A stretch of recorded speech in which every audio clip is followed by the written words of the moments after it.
Oh, I hate to be the guy. I had to be the one to tell you. He looked at the wrong camera. I'm embarrassed. What's up, baby? Back talking Lakers. He's ready to go, though. Blockbuster trade they pulling off last night, reportedly acquiring Russell Westbrook from the Wizards for Kyle Kuzma, Montrezl Harrell, KCP, and the 22nd pick in the draft last night.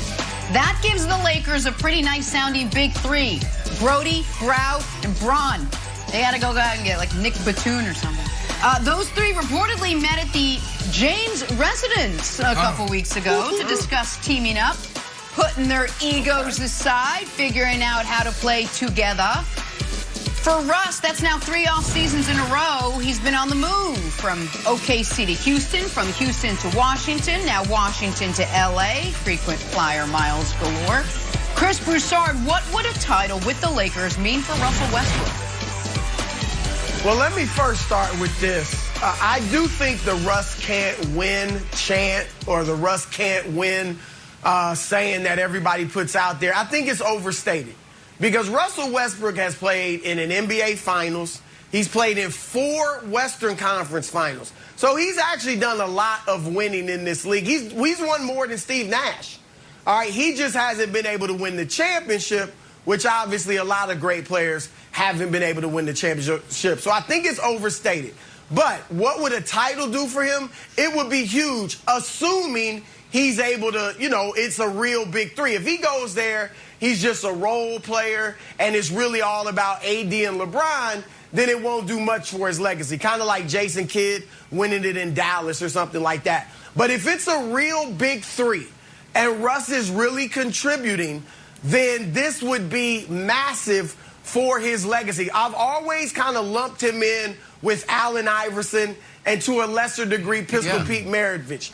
Great, iconic, legendary players that people will be talking about decades from now for their contribution to the game. But guys that never won it all and could be difficult to play with because of their style of play. If he wins this championship, all that pretty much goes out of the window.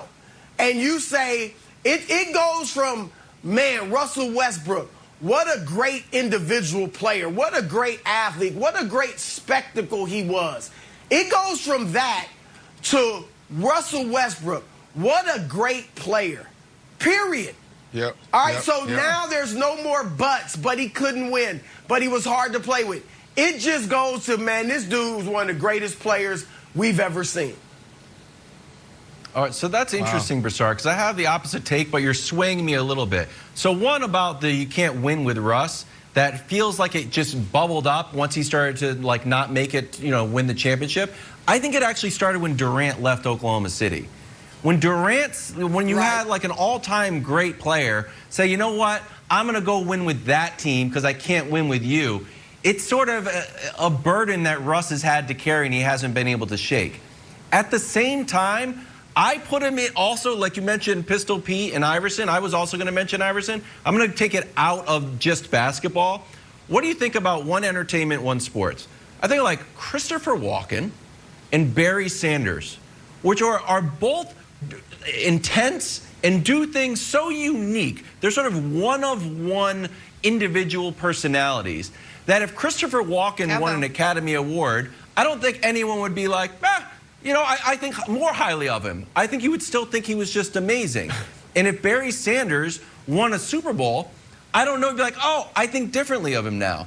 To me, I feel like they're swimming in their own lane, Broussard, in that if Russ wins or does not win, he will still be, the first line of his Wikipedia is still all the triple doubles. It's still about the intensity. It's still about his ferocious competitiveness.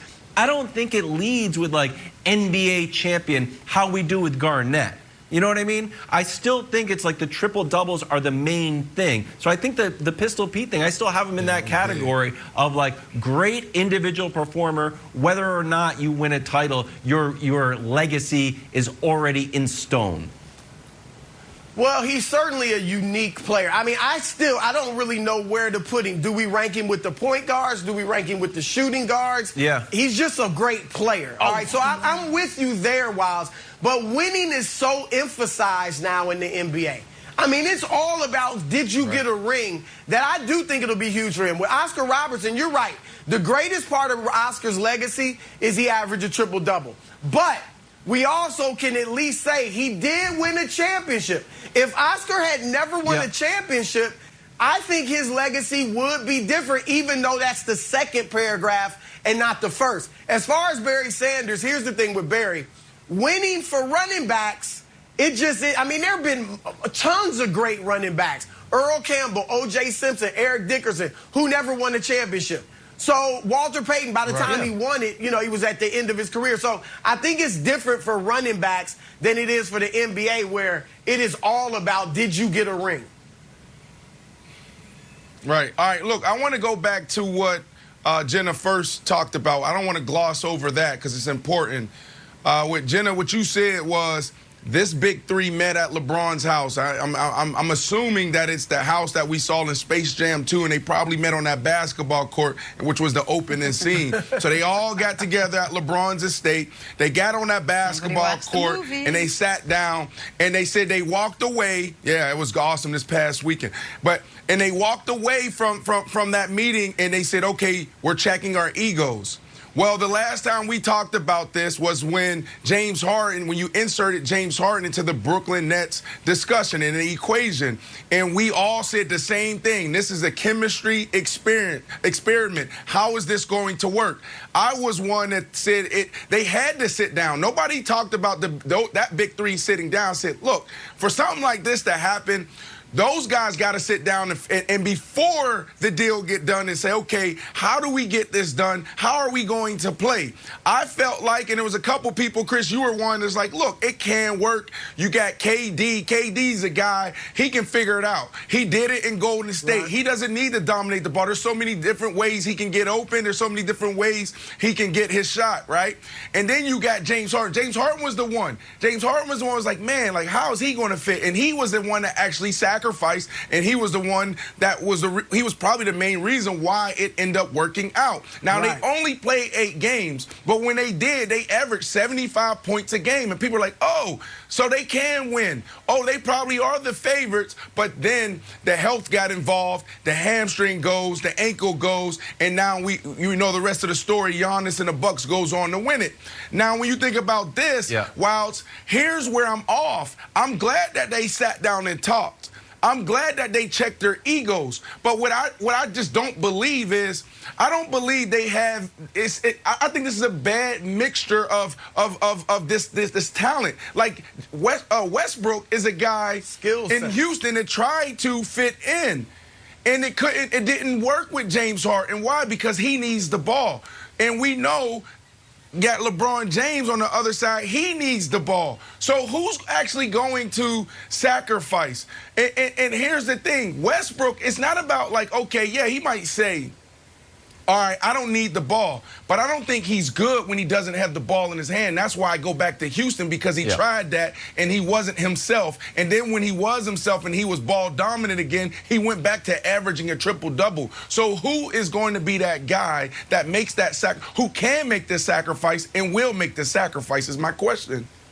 Yeah, so I get it that we had the similar conversation about the Nets, like who's going to check their egos. I don't think Russ is an ego thing at all, not one bit. I just think that Russ is such a unique player. It's like having, you know, a heavy metal singer, a superstar who's used to playing arenas, and they're like, hey, I need you to join this, you know, foursome group. And like, yeah, but I'm going to rock. When the music comes on, I'm going to grab the microphone and I'm going to rock it. You're like, oh, okay, but you kind of got to like, no, I'm going to rock the stadium. I'm going to tear the place down. Like, that's what it's going to be. It's not like, are you going to share the ball? Like, it's just not how he plays. It's not what makes him special.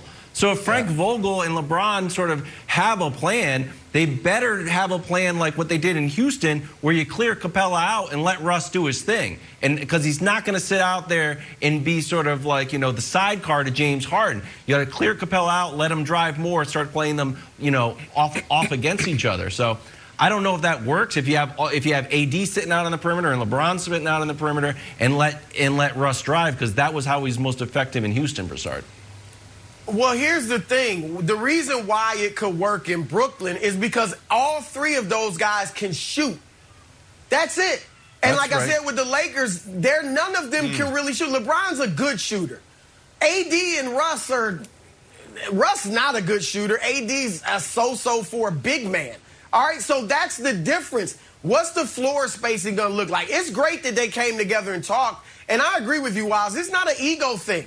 Russ is willing to do it. He deferred to James Harden, but their games just didn't complement each other, and I don't